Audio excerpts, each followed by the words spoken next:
not so long ago, a Christmas story began, and it all started with a little boy's prayer. Dear God, I just want my dad to come home for Christmas. We were gonna build a treehouse together and stuff.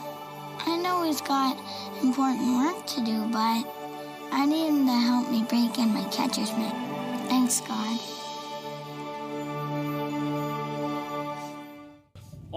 All right, everybody, places please. We've got one more song to go through, and then you should be able to sing this in your sleep. Joy to the world. Joy to the world. Joy to the world. The Lord is come. Let earth receive her King. Let every heart prepare him room. And heaven and nature sing. And heaven and nature sing. And heaven and nature sing. Frank, what are you doing there? You're on the wrong spot. Come on, next to Dale. Yeah, there you go. Dale, you're in the wrong row. Step down here, right there. Okay, that's better. That's better, okay. Smile, everybody. Joy to the world, the Lord is come. Let earth receive her King.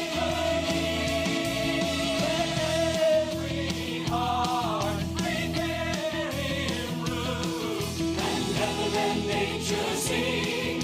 And heaven and nature sing. And heaven and nature sing. Joy to the world. Heaven and nature. Joy to the world. Joy. Remember, you're singing about joy. Joy.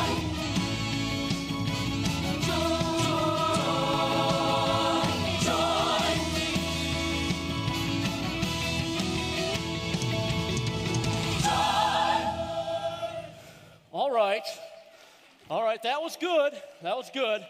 But I know you can do better. Now remember, rehearsal's the same time like next week, and everybody needs to be here on time. And that means you too, Frank. Sorry about that, Arnie. No problem. You guys are all set. We'll see you next week. Remember, practice at home.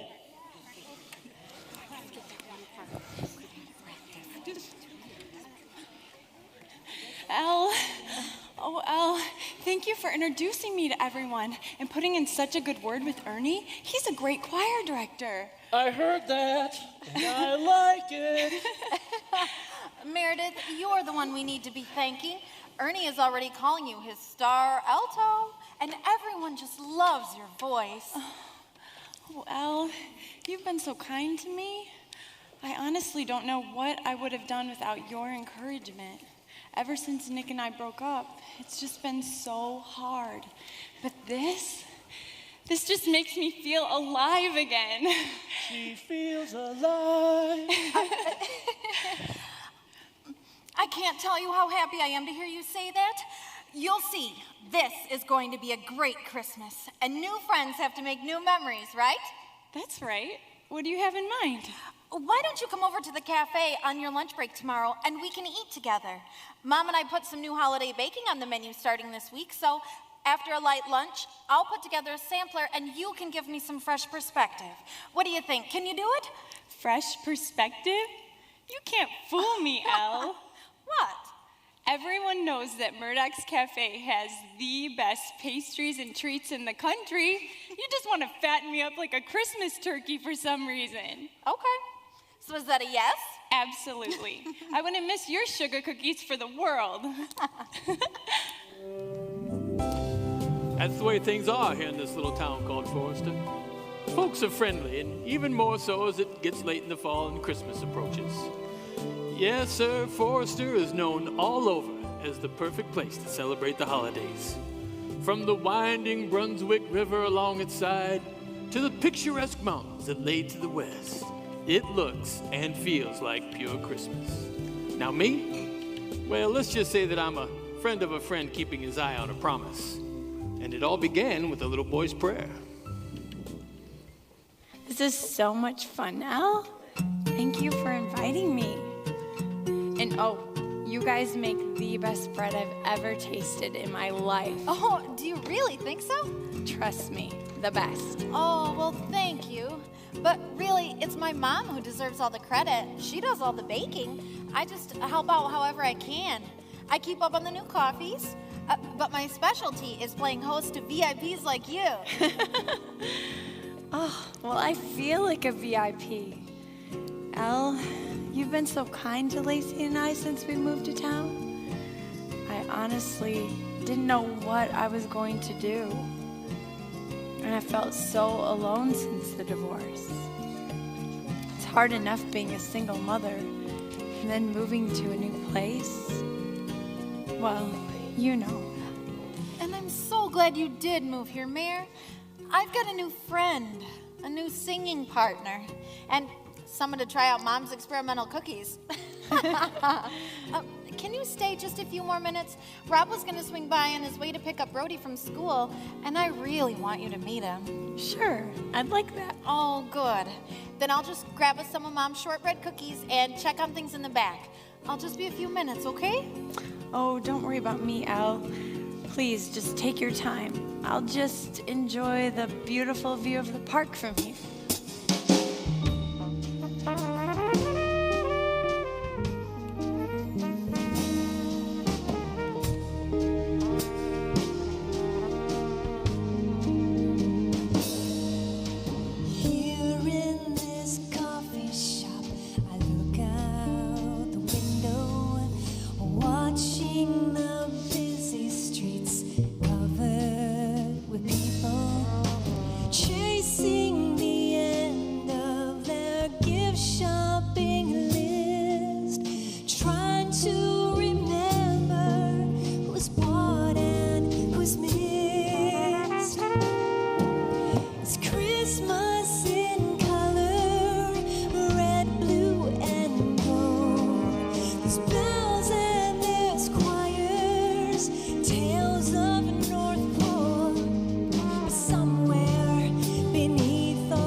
we go. Who's ready for a sweet taste of Christmas? I don't know where to start. I suggest you start with the sugar-sprinkled shortbread cookie, my dear. Oh, perfect timing. Here comes Rob. Hello, everyone. Looks like I'm just in time to catch you guys right in the cookie jar, huh? Hi, honey. Rob, I'd like you to meet my new friend, Meredith Fletcher. Hello. It's a pleasure to finally meet you, Meredith. Welcome to Forrester. Thank you. I'm happy to be here. Well, from the sounds of it, we're the ones who came out on top. Elle here says your voice is the missing ingredient our choir has needed for some time. It's true. Oh my goodness. Elle is much too kind. I'm just a simple alto, but I must admit the choir is so much fun. Well, that's a good thing for us then. As long as you're having fun, we can enjoy your lovely voice. Oh, he's right, Meredith. You're far too humble to acknowledge your own gifts, so we'll just have to take advantage of you. Or we could always bribe you with some of our cookies. How about you? We've got your favorite, ginger molasses. No thanks, but I'd really like a coffee. One coffee coming right up. Oh, Rob! It's a good thing I caught up with you. Hello there, the name's Evelyn Doyle. I own the diner down the road. Sorry to interrupt, but this is important. Now, Rob, we have a problem on our hands. Evelyn, maybe you should make an appointment with my office and we can talk about this more privately. Oh, we don't have time for that, sweetie. Trouble's hitting the fan and we got to do something quick. Look, Evelyn, we really need to... Hi, Evelyn. What's the trouble seem to be? Hey, Eleanor. It's awful. Just awful. I can't believe this would be happening in our little town. What? What is it, Evelyn? Well, you know Jenny Richards? She's one of my waitresses. Well, she's been taking care of her niece's boy ever since she ran off with some guy 4 years ago. I mean, he's a good little guy, and she's doing the best she can, but it's hard. Is there something we can do to help her? Well, wait, because you ain't heard the worst of it. The other day, Jenny fell on those slippery steps right outside her place. The doc says she's broke her hip. The bank says she's way behind, and now she's in the hospital with no way to pay those costs. But wait, here's the worst news. Those family services people say they're going to take that little guy away and put him in an orphanage somewhere. Apparently, we got nothing here in Forrester. Oh, but that's awful. You know it is, and that's why I came right down here when I saw Rob go past my place. I figured he'd need to know so he could do whatever it is that lawyers do to fix problems like this. Look, Evelyn, this is all very sad, but there's nothing I can do, all right? That's why we have these public services in place. It's to help people in need. You'll see, they know best. You have got to be kidding me. You didn't say that some service is going to take care of a scared little boy with no place to go. Why, Rob Larson, I'm shocked at you. Look, Evelyn, hold on just a No, second. no. You wait a minute, Mr. Big Shot Lawyer. Your daddy Clint, he didn't have the education you had, but he had something different. He had the sense of right and of wrong and the backbone to do something about it. So, is it that you can't do nothing or that you won't do nothing? You listen to me. Where is the boy right now, Evelyn? Oh, well, he's staying with Chuck and me. But that family services lady says that won't do. We work full time, and we bring him with us, and he likes it. But I guess she's right. It's no life for a little guy. But then living in an orphanage somewhere is no life either. I think I have an idea. What if we made some arrangements for the boy to come and stay with us? Elle! What is his name, Evelyn? It's Andrew, but we call him Drew. Oh, that would be wonderful. Are you sure? Well, sure, we can do that. Right, honey? He can stay with us for a few weeks until we're certain there are no other options for him here in Forrester. Rob, you're friends with Judge Thompson, so you could pull a few strings, right, honey? Fine. Oh, dear, Oh, it'll be fun. And our boy Brody will help make Andrew feel right at home. Oh, what can I say? Bless you, dear. Listen, I'll bring him right over tomorrow. That is, if Rob here can get his judge friend to make things legal. I wouldn't want to get arrested for kidnapping. I may need a lawyer. Oh, I'm sure Rob can work all that out. Okay. Now, don't you worry about a thing. And let's just hope for the best, all right? Okay. Okay, have Bye-bye. a great day. Bye, everybody. Bye-bye. Okay. Can you believe that woman? What a pain! Oh! And now look, we're stuck watching someone else's kid over Christmas holidays. And how dare she compare me to my father? Of course I'm not my dad. I'm sure she means well. She's just worried about that little boy. And I know you didn't want her to bring up your dad, but everyone loved him.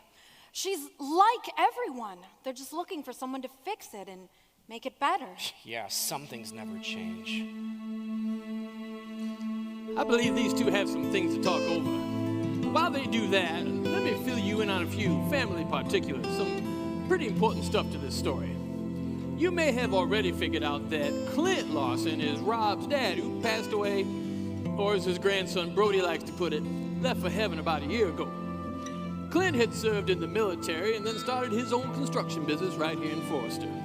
Now, he was more of a handyman, but that guy could fix just about anything. It didn't matter if it was your roof or your furnace, and more often than not, matters of the heart he could mend with a word of kindness and some wisdom. Strange thing was, and folks talk about this every now and again, but Clint could not seem to fix the bridge between himself and his son Rob. No, sir, it was a painful thing. Thankfully, he had a special bond with his grandson Brody. What a comfort that was to him. Now, speaking of leaders and things that need fixing, and not necessarily in that order, I believe that you're about to meet Forester's colorful mayor, Harry Carson, and his uniquely stylish wife, Madge.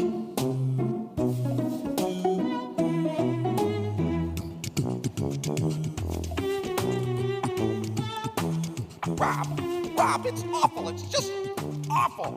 Have you seen what they wrote about our town in this rag they call a newspaper? No, Harry, I haven't seen anything. What's going on? Oh, Harry, will you just relax? You're getting yourself all worked up. Your blood pressure's all high. You're gonna have a heart attack. Hi, Joanne. Oh, Eleanor, did you get that sweater at the new store down the street?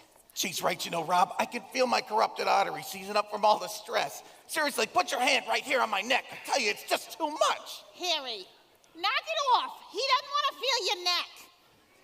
Just show him the paper so I can get back to Christmas shopping. Madge, if this doesn't get fixed, there is going to be Christmas. Just watch your blood pressure. Come on, Harry, why don't you tell me what's going on? Oh, Rob, it's awful. You know how our whole town's economy is based on us being Christmas Town, USA. That two-faced reporter Jenkins said he was going to use our town to show the whole world what Christmas was all about. He scammed us, Rob. He scammed us and he made me look like a Grinch in the national newspaper. I'm ruined. Let me see this thing. Christmas Town, USA abandons orphan. One town arrogantly sold license on Christmas spirit, made it official, no room left in the inn. I checked, we've got plenty of room. Local 5-year-old boy, nowhere to go, comes on heels of big budget cuts. No more mission, food pantry gone. But in their place is the mayor's pet project, which is a wealthy residential development. That's right. Take good old-fashioned American capitalism and give it a kick right in the money bag. Mayor Carson proudly gives assurance, well-paying tourist-feeling town's economy. To reflect its true spirit, Forester might more aptly wear the informal moniker Commercial Town, USA. Oh, hey, that's not a bad idea. Commercial, that might help our image. Here's hoping something better than an old barn for this forsaken child. This is not good, Mayor. This is not good at all. Well, I knew that, Rob. That's why you've got to do something.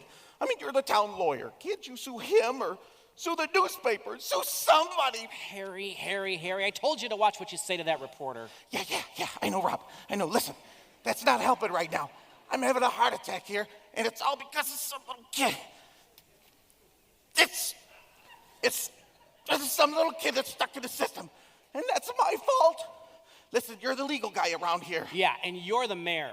You know, you seemed pretty happy when you made all those budget cuts. I know, but that was just to put our town on the map in a bigger way. Now, because of some little kid, everyone's gonna hate us. I'm here, Daddy, I'm here. I waited outside the school, but when you didn't show, I came to ask Mom where you were. But here you are. Hi, Mr. Mayor. Brody, you are interrupting a very important conversation. You need to apologize to the mayor and leave us alone. But, Daddy, you said that we were gonna do stuff together. And I thought that maybe we could put some Christmas lights up in the treehouse. Look, I've got too much work to do right now, and I'm tired of hearing about your stupid treehouse. You apologize to the mayor and you go home now. Sorry for interrupting, Mr. Mayor. Sorry, Daddy. Bye. Kids, I mean, what can you do? Harry, come on, let's get going. All right. Hey, listen, Rob, I'm gonna need something from you by tomorrow. I don't know what you're gonna do, but Merry Christmas. So long, Al. Bye. Talk to you guys tomorrow.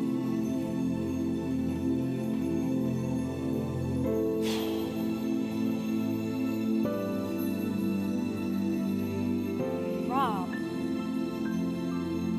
I don't know what to say anymore. You just broke Brody's heart again for the 100th time. And all he was hoping for was a little father-son adventure with you. Elle, I don't have time right now. You never do. Look, Harry just dumped this whole mess on my lap about this orphan kid, all right? It's got the potential of sinking the town's entire economy. Everybody seems to think it's my job to fix it. Well, you know what? I can't, all right? I can't. I can't just drop everything and play in a treehouse with Brody. Maybe you're just too important to be a father. Can you remember what it was like to be a little boy? What does that have to do with it? It only happens once, Rob, and then it's gone. Maybe it would be good for you to remember how you felt as a child when you think about Brody, or even this little boy, Andrew. It's not their fault, you know? And by the way, Andrew didn't do this to Forrester, Mayor Carson, or you. Look, I know that, all right? It's just... I know this must feel like a huge weight landing on your shoulders. But maybe life isn't about what we feel, but what we do. And I think this is the opportunity of a lifetime. I just don't want you to miss it, Rob. And somehow I feel like you can't see what's right in front of you.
my goodness. Drew, there you are. Oh, look at you. You must be freezing. Have I ever told you about the Larson family? Oh, sweetie, they're wonderful people. They've got a little boy named Brody. I'm sure you'll love him. Let's get you to the diner and I'll get you some supper. Are you hungry?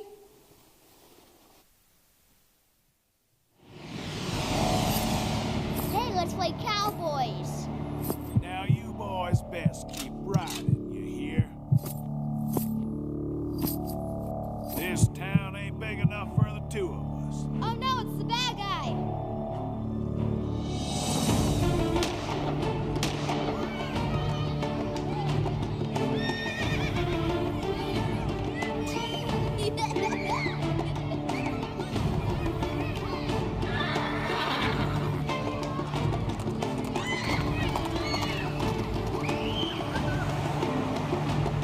Now I want my firefighter.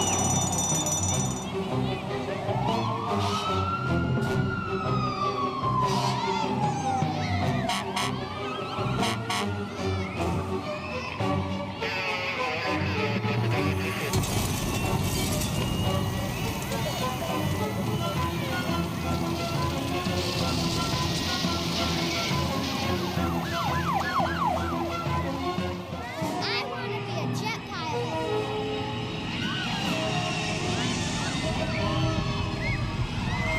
Hear it. Hear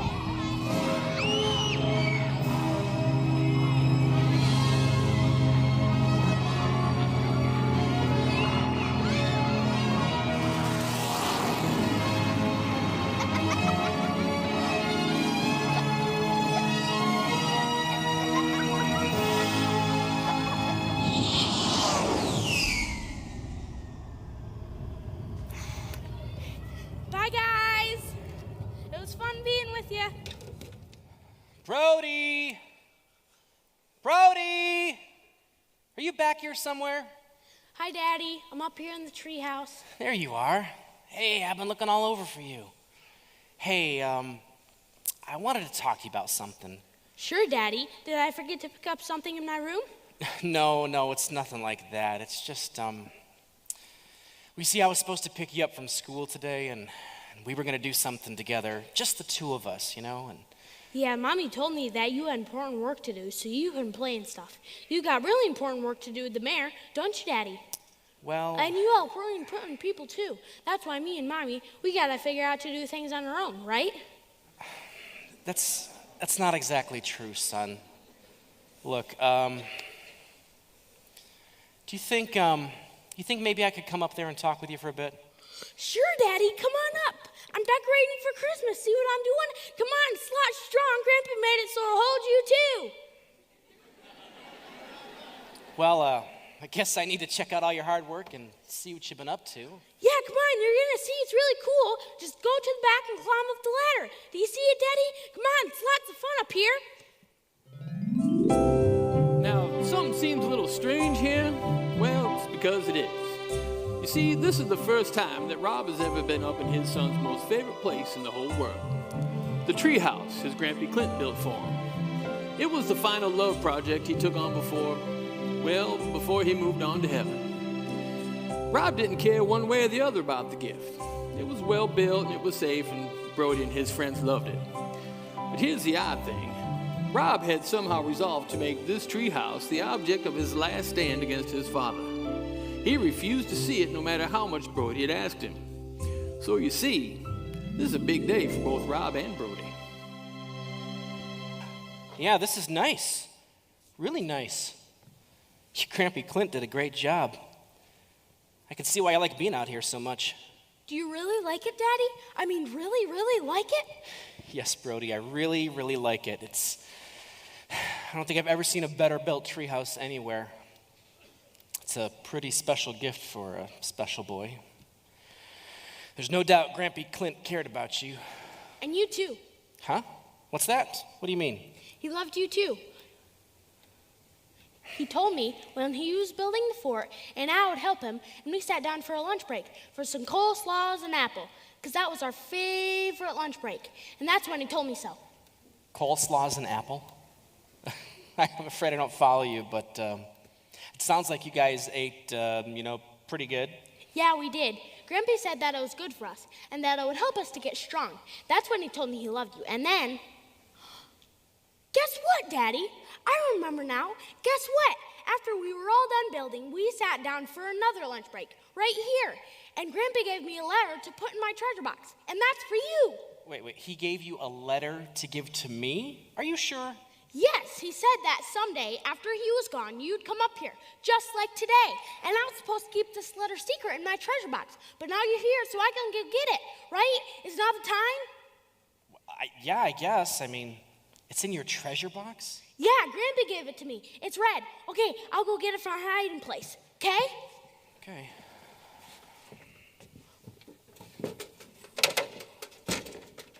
Here you go, Daddy. It's right here.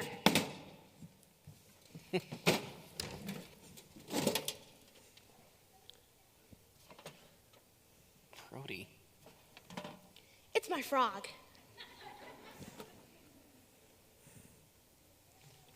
Brody, this is my old catcher's mitt from when I was a kid. I know, I've been saving it so you can teach me how to play catch. I'll go get some coleslaws and apples to snack on, okay?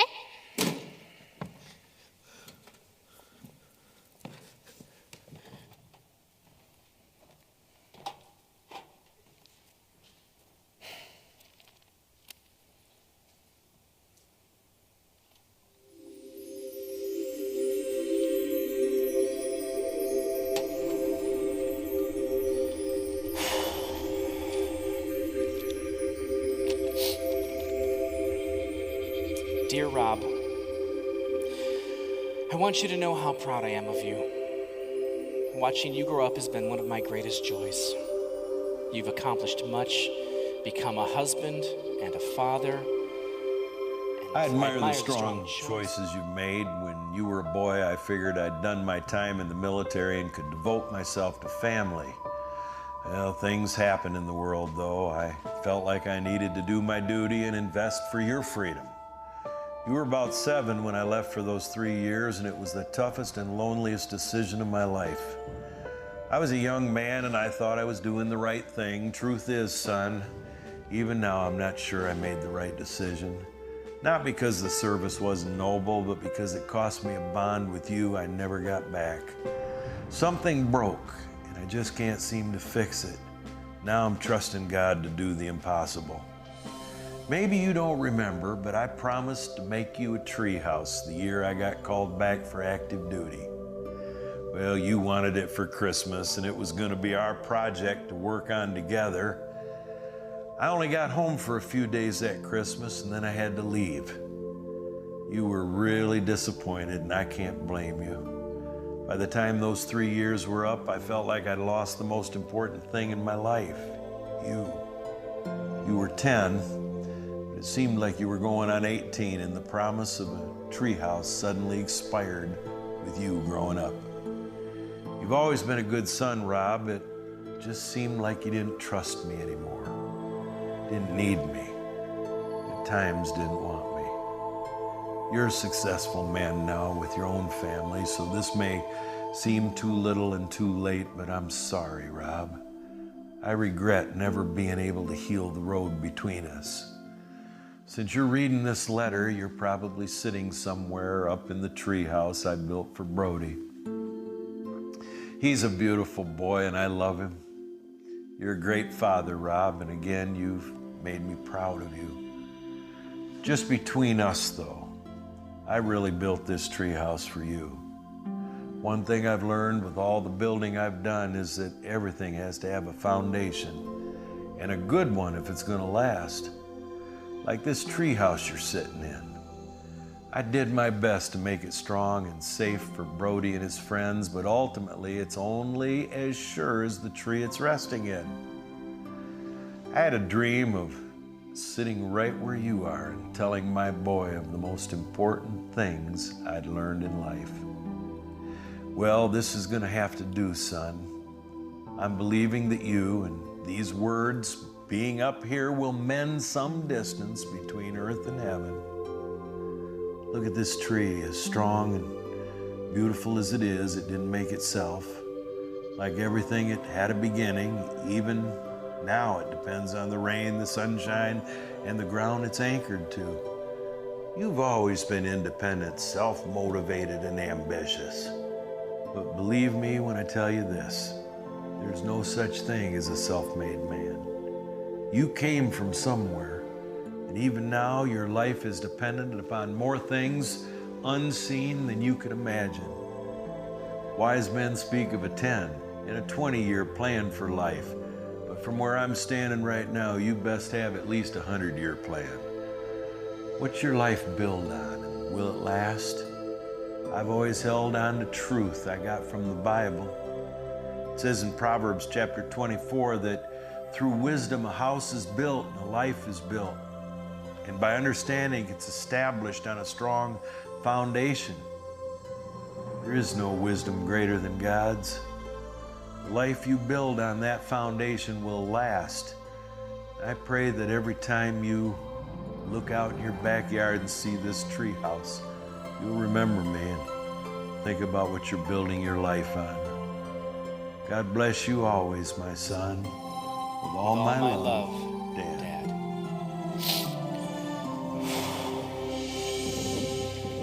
Thanks for the coleslaw, Mom. Hi, Daddy, I'm back. Well, was it a good letter? Did Grampy say some good things? I got us some coleslaws and apple to snack on, see? Brody. It's the most wonderful letter ever. Thank you so much for keeping this secret from me. It's like a gift from heaven. Wow! Grampy said it was important. Oh, very important, son. Just like you and your mom are the most important people in the world to me. And that's why I had to talk to you, because I know I've said a lot of hurtful things to you in the past, and I've broken so many promises. And that was wrong of me, Brody. And I need to ask you if you would please forgive me for all those times. Sure, Daddy. I just love you and wish we could always eat coleslaws together up here. You sure you don't need to think about that for a minute? Nope. But I was wondering if Grampy told you any secrets that you could tell me. You know, cool stuff that I'd like. You know, as a matter of fact, he did. You see this book? Oh. Well, Grampy reminded me that there are ancient secrets and treasures in this book that you and we can discover together. What do you say? Should we try that? Yeah, for sure. Want some? Sure.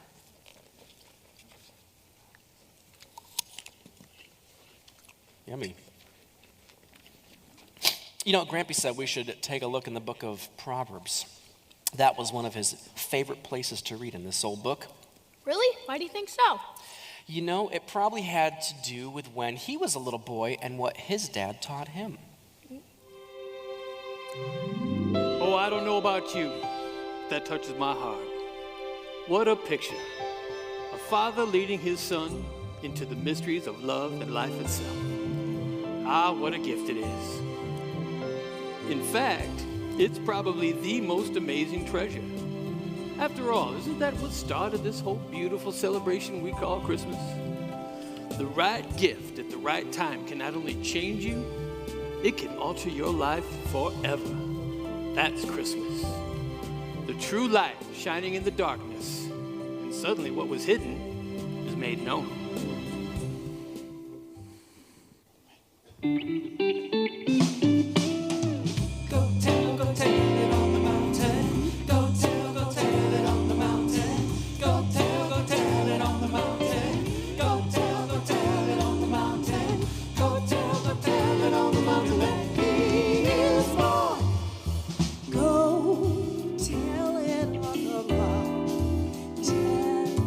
Over the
Good morning, everyone. I'd like to thank each of you for coming this morning. Mayor and Mrs. Carson, it's good to see you. Pastor Hunston, thank you for being here. It's my pleasure, Rob. Ernie, thank you for being here. I appreciate you coming on such short notice. No problem, Rob. You know, Reverend Murphy really wanted to be here, but there's just this prior commitment that he had that he just couldn't get out of. Yes, we spoke for a little while on the phone last night, and that's a big part of why I wanted you here today. Well, I'd like to get started by letting you all know that we have a situation here in Forester. Rob, this is a somewhat civic and confidential matter, and I think it requires a team with a little more qualified team of individuals, shall we say. I'm not sure you fully understand the problem. On the contrary, Mayor, I completely understand the seriousness of your situation. My situation? Yes, your situation. This town's economy is headed for a crash. The tour cancellations are rolling in, and the businessmen are blaming you for scandalizing our town in front of the country. You are looking at the only people in the world who want to help you. Well, by all means, gentlemen, let's pull together, and for our fair, beloved town of Forester, at times like this, we should stick together. Right? Okay. Here's what I've been thinking. We need to do something really big as a town that will help raise funds for the needy and at the same time win back our reputation as Christmas Town USA. But how can we do all that as a town? Well, since it's this close to the holiday season, my idea is to put on a production in Gordon's Park, and we'll call it a Forester Christmas in the Park. But that's crazy. What will that do? A Forester Christmas in the Park will be our town's annual fundraiser for a new foundation we'll start called Andrew's House. Now, Mayor, you know the big development on the north side of town you've been working on so hard? Yeah? Well, what we're gonna do is take one of the nicer properties, sell it to the foundation at a fraction of the price. We'll get our local clergymen to administrate the use of it for those who need a helping hand, and we should probably allocate some of the town's budget towards helping to that end. Oh, dear. That is brilliant, Rob. You know, Rob, I just love this idea. I believe it's just what this town has needed for years. Something to bring us together and help others. But that was my thoughts exactly. I mean, it's time we stepped out of ourselves and started helping those needy in our community. You really think this will help me keep my job? I mean, seriously. Excuse me. I know you're all working really hard to come up with a plan to help Forester. The people in this town have been so kind to my little girl and I since we moved here. I just want to say thank you. And if there's anything that I can do to help, please let me know. Thanks, Meredith. We really appreciate that. You're welcome. Oh, Meredith? We'll see you at rehearsal next week, right? Sure. That girl, she can sing like an angel. In fact, she plays the lead angel in the choir. Wasn't that just so sweet of her? Mayor, this production idea is just my suggestion as your advisor. It has to be your decision for it to work. Now, if you feel like it's the right direction, and it turns out to be a big success, well, Rob. Think about it. The town's tourist business is in jeopardy. A little boy's life hanging in the balance. Everybody's looking for an answer when, suddenly, Mayor Harry Carson starts a whole new Forester Christmas tradition that helps the needy and saves the town. I can see it now. The story will be on the front page of every newspaper. Mayor Carson to the rescue. Ooh, and I'll bet there'll be a big old picture of you in front of all those people on opening night. Ooh, and I'll be in the picture too. Right, Harry? Right? We'll see, Madge. We'll see. I mean, this is an important event. It's got to be handled just right. So, Mayor, what do you want to do? I'll tell you what we're going to do. We're going to put on a Forester Christmas in the Park help the little people in our fair community. And we're gonna start the foundation, Anthony's house. You mean Andrew's house? That's right, Angela's house. So what did you have in mind for a Christmas production, Rob? It's pretty short notice to pull something like this off. Well, you're right, Pastor Hunston, and that's why we're gonna need everybody working together to make it work. Now, I know your church always puts on a great living nativity. If it's not too much to ask, would you consider including it in the town's production? We're all going to have to give our best to make this a success. I'll announce to the congregation this Sunday that our traditional Christmas presentation has now been moved to a Forest of Christmas in the park. Oh, thanks, Pastor. That's very generous. Nonsense. It's time we reached out beyond our walls, especially at this time of year. And Rob, I know that you've already talked to Reverend Murphy, and he's told me to help with the choir and anything else that we can come up with. That's great, Ernie. You see, it's already coming together. Sure it is. We can have the nativity scene being played out against the beautiful sounds of the Hope Chapel Choir singing, "Oh, little town of Bethlehem." Well, you know, that's good and all, but I was kind of thinking of something with a little more snap to it. You know, the crowd loves a good beat. Oh, yeah, something like Angels We Heard on High, right? Yeah? No, Madge, you can't clap your hands to no angel song. What's that? I happen to like the Angels, and I think it's a perfectly good song to get all excited to. Now listen, Madge, you leave this to us guys that know what we're talking about here, like the perfect song to start the whole Christmas season. Jingle Bells. Jingle bells? Yeah, I'm telling you, that's the way to go. Jingle Bells. Jingle bells. It's got a beat, it's got bells. Harry, I don't think you know anything what you're talking about right now. I'm pretty sure that's the way to go. You might need to show me. Well, okay. Dashing through the snow in a one-horse open sleigh. Over the fields we go, laughing all the way. Bells on bobtail ring, making spirits bright. What fun it is to laugh and sing a sleighing song tonight. Oh, jingle bells, jingle all the way. Oh, what fun it is to ride in a one-horse open sleigh. Hey, jingle bells, jingle all the way. Oh, what fun it is to ride in a one-horse open sleigh. Harry, I just don't see it. I'm telling you, man, it's great. As people are swaying their heads, they're tapping their How feet. about I show you what the people want to hear? Angels we have heard on high, sweetly singing o'er the plains, and the mountains in reply echo back their joyous strains. Gloria in excelsis Deo. Thanks, boys. See what I mean, Harry? See what I mean? Oh, yeah, well, let me pick it up. A day or two ago, I thought I'd take a ride, and my pretty girl was seated at my side. The horse was lean and lame. This can't end What well. happened? I don't know. We got into a drifted bank and fell into the snow. Oh, Joyful all ye nations rise, join the triumph of the skies. We the angelic host proclaim, Christ is born in Bethlehem. Hark the herald angels sing, glory to the newborn King. oh, jingle jingle all the way.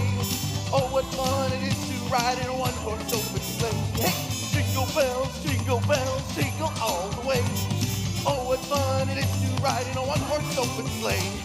Oh, what fun it is to ride in a one-horse open sleigh. All right, Harry, let me show you how it's done. Come to Bethlehem and see him whose light the angels sing. Come adore on bended knee, Christ the Lord, the newborn King. Oh,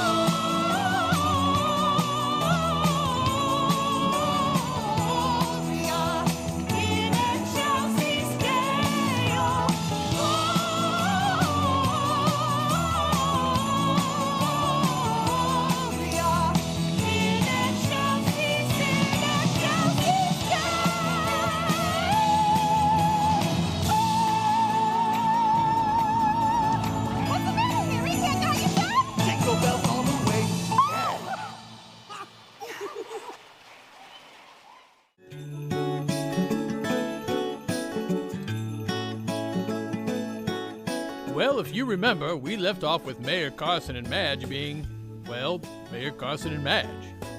On the positive side, at least you can say they're consistent. I guess that can make things almost feel secure. You know, predictable. But then life has its way of surprising you. The biggest dreams often show up in the smallest packages. Drew quickly found his place with the Lawson family. Oh, he was shy at first, but it didn't take long for him to feel safe with Rob and Dell. And Brody? Well, Brody became his hero overnight, even though he was only a year or two older. Yes, sir, he wanted to go everywhere Brody went and do everything he did. They had some of the most wonderful times in those few weeks leading up to Christmas and the town's big production. Rob figured if the boys wanted to decorate the treehouse, they should do it up big time. Okay, now that looks like Christmas. And Drew thought he was in heaven, for never had he ever seen such a beautiful thing. But the thing that impacted the little fellow the most was what Brody called the reading of the mystery book. He didn't understand it all the time, but it seemed mighty important, and he felt mighty important just being in on those family times. Sometimes it was up in the treehouse, and sometimes in front of the fireplace. Anywhere it was, the boys loved that time with Rob. Now, meanwhile, the whole town was just plain fit to be tied trying to get ready for opening night. Choirs were rehearsing, carpenters were building stages and sets, and it seemed like everyone was measuring someone. It was all a little overwhelming, but without realizing it, folks were caring about each other again. Now, isn't that what Christmas is all about?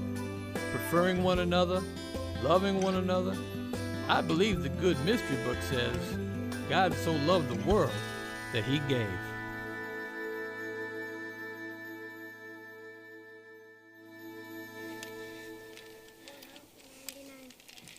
I'm It's home. not a number. Oh, hi, honey. We're in the family room. Hey, Mom, guess what we're doing? Oh, how about if I guess what you're not doing? You're not brushing your teeth, you don't have your pajamas on, and you're not ready for bed yet. How's that for a pretty good guess? Uh-oh, you guys better make a run for it. Quick, upstairs. Bathroom, toothbrush and toothpaste, and jammies on. Well, now. Oh, and don't forget to do you know what. Hurry! Come on, Drew, better get going right now. I'll be right up to tuck you in, boys, and don't do you know what on the toilet seat. Don't worry, Mom, you know us. Oh, that's right. I do know. You're boys. So tell me, how was choir rehearsal? Oh, it was great. Oh, but I think we're all completely spent now. I don't think any of us has ever practiced this intensely for anything. Well, I know it's a lot to cram into such a short amount of time, but you guys will do great. You better. My whole career's riding on this. Rob, don't even say that. Thankfully, we have 2 whole days to recharge our batteries. And then it's the big opening night. Are you nervous, Elle? You know, maybe I should be, but I'm not. I don't think I've ever felt so happy or this full in my entire life. You've been different toward me, and I really can't explain it, but I've got to say, I hope it never ends. I've probably been different towards you because, well, I'm different now. It's like I have something I didn't have before. I don't know, I always tried to love you and Brody the best I could, but somehow I just knew I was failing. But now it's like, well, God's put a peace in my heart, and nothing's ever going to get in the way of that ever again. I vote that we keep it this way for always. For always. You know, this kind of reminds me of when you proposed. Do you remember? Of You course. better remember, mister. Of course I remember. It was right around this time of year, and I was a wreck. I was so nervous I thought I was going to be sick. I liked it. I thought it was cute. Oh, and do you remember our song was playing on the radio on the drive back from the restaurant? Oh, it was perfect. Yes, thank God. I needed a sign I was doing the right thing. Oh, don't you worry. I remember all the sweet stuff you said. You were in love with me. Christmas time is the perfect time for love.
That's it. I'm coming to get you guys. You better run.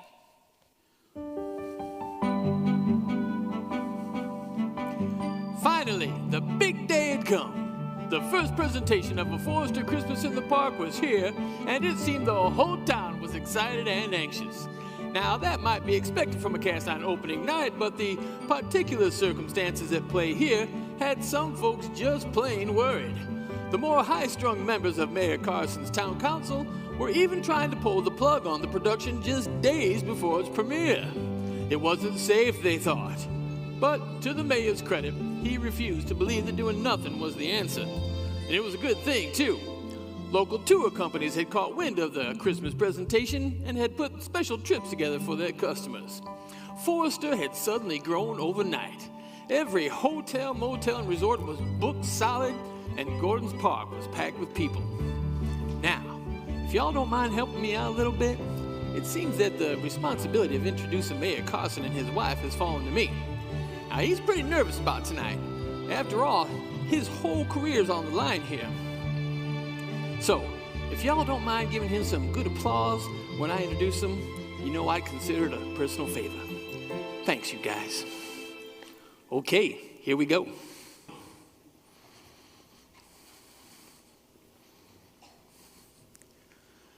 Ladies and gentlemen, boys and girls, put your hands together and welcome your host for the evening, Mayor Harry Carson and his beautiful wife, Mag.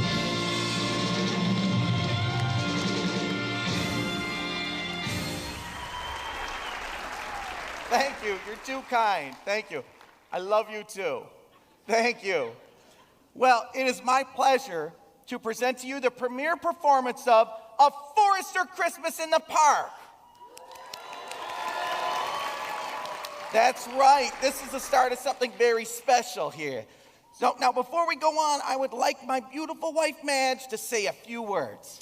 Well, it's so wonderful to see all of you here tonight, and I just can't... Oh, that's great, Dal. Thanks for that. She's great. That's my sunshine. Can't you tell? Woo! All right. Now, we're here to celebrate Christmas. But now we're also here to bring attention to something that's very near and dear to our hearts. The children.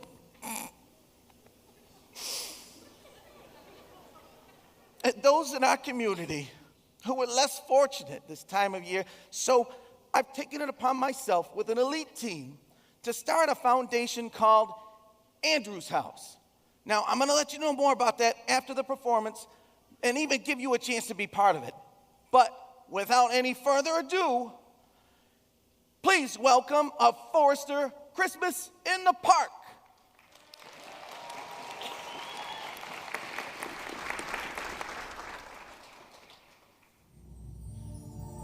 It was a dark time in history. The Roman government had burdened the people with heavy taxes, and now there was a mandatory census. Some would have to travel a great distance just to register.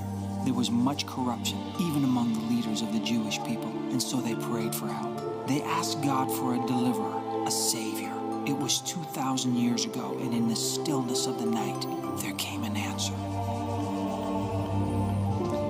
Do not be afraid, for behold, I bring you good news of great joy, which is for all people. For unto you is born this day in the city of David a Savior, who is Christ the Lord.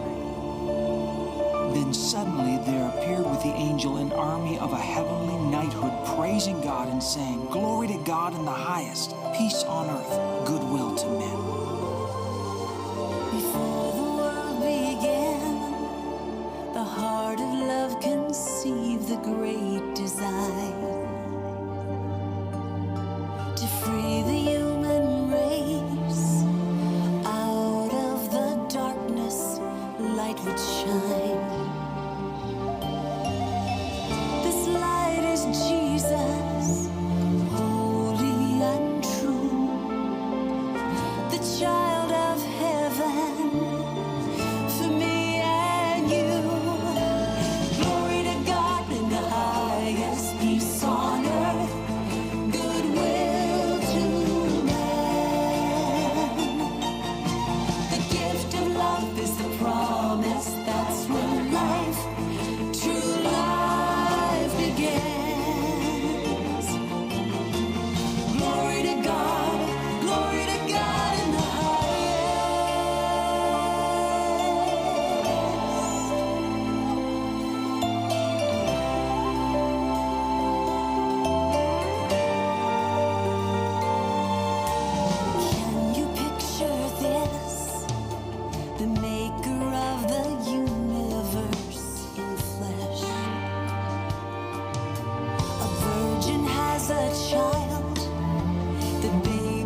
Well done, everyone. A Forester Christmas in the park. That was fantastic. Thank you. Wonderful. Oh, my goodness. My only regret is I didn't think of this last year. So now, if you would, please welcome to the stage someone who's been a big support in all of this. He's a great friend, and I would like him and his entire family to come out and say a few words. So if you would, welcome with Rob Larson and family.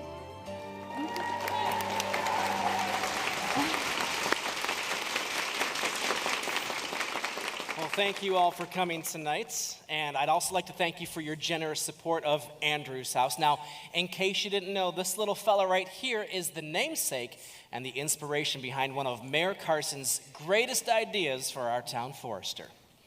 Well, my wife, Elle, my son, Brody, and I have an announcement to make. We just thought this town and all of our friends should be the first to know. Well, Drew's been staying with us for the past few weeks since his Aunt Jenny got hurt. She's doing much better now, and we've had some great opportunities to talk. She really wants the best for little Drew, and it seems that with everything that's been happening in her life, Drew is going to be my little brother and live with us forever, or at least till he goes to college. That's what my daddy says. Uncle Ken! Congratulations, Rob. This is wonderful news. Well, you're a big part of it, Uncle Ken, because I know you never stopped praying for me. Well, your daddy made me a promise, and so did Brody. I take it you got the letter. You knew about the letter? Oh, Rob, I know about a whole lot of stuff. Yes, I do. We'll see you on Christmas Day for dinner. Looking forward to it. Oh, how I love good news. Don't you just love good news? Now, I know there's always some folks that don't think it's realistic, but that depends on who you believe in. Because after all, with God, all things are possible. And I'd rather believe the one in whom all things are possible.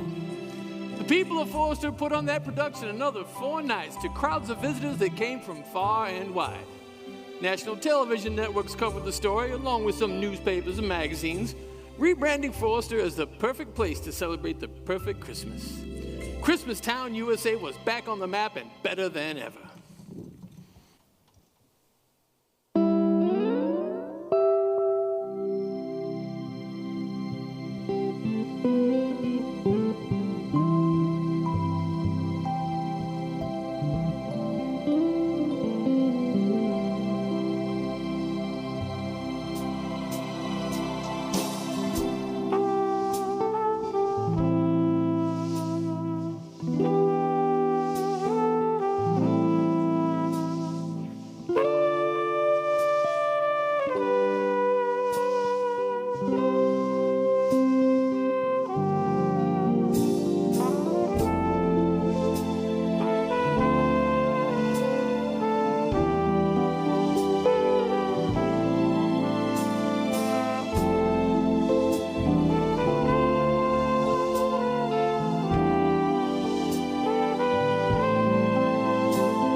Look, you guys.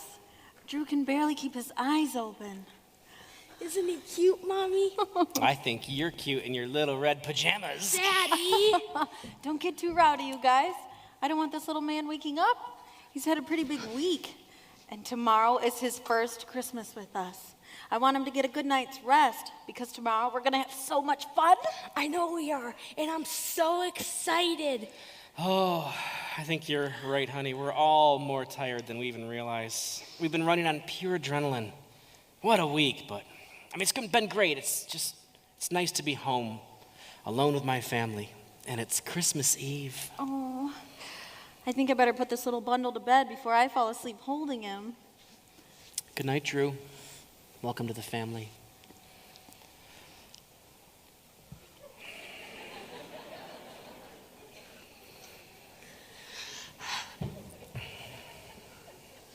Isn't he cute, Daddy? Yes, he is. And you know what? He's ours now. We can't take him back on days even when he's not so cute. Oh, I don't ever want to take him back. He's forever my little brother. Well, you're forever my little boy, and I'm thankful that you see it that way.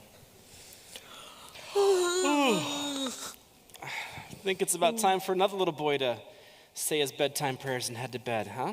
What do you think, big guy? Sure, Daddy. But I gotta come up with some new prayers. You know. New prayers? What's wrong with the prayers you've been saying? Well, because Jesus made all mine come true, so I gotta pray some new stuff. I don't think it would be good just to pray nothing, right? Well, no, that wouldn't make any sense, I suppose, but what were all these prayers you've had answered? Oh, they were the best prayers.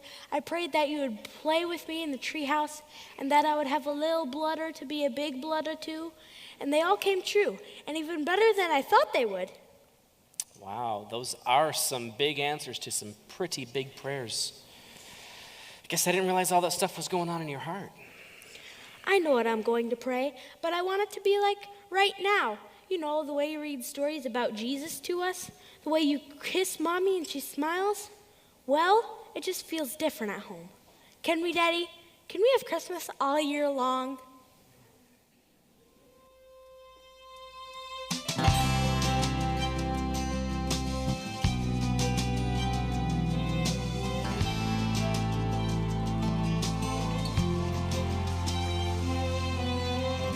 He had on his new pajamas, you know, the red ones with the feet.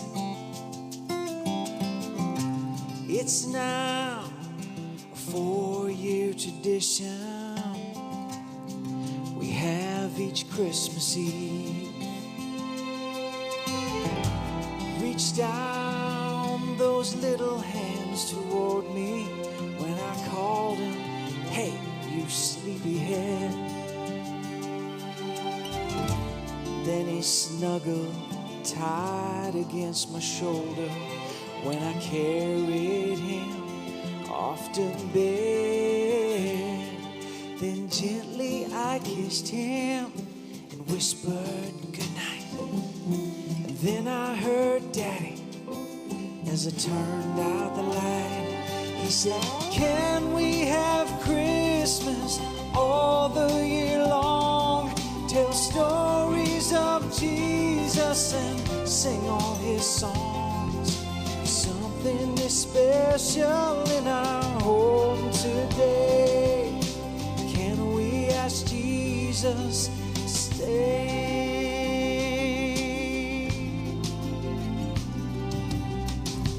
First I had to just smile to myself. It's such a childish request. But then he started to list one by one all of the things that he liked the best. He said, Daddy, you found your old Bible, read about the shepherds, the kings, and a star. Something nice you said to Mommy. She almost cried, but then you kissed her real hard. Now I like the toys but it's not what I need. Or can we keep this love after we take down the tree? Can we have Christmas all the year long? Tell stories of Jesus and sing all his songs.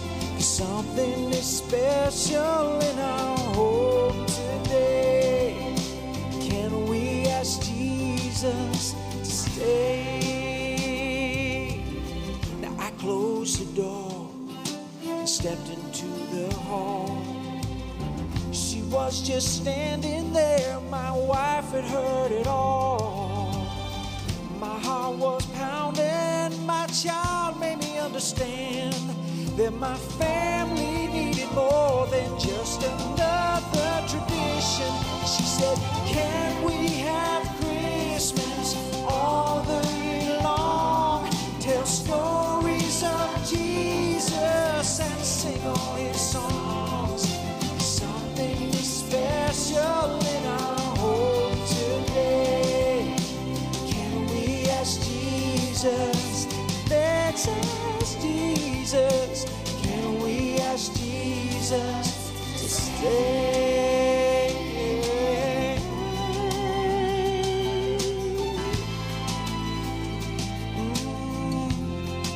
Jesus, would you stay?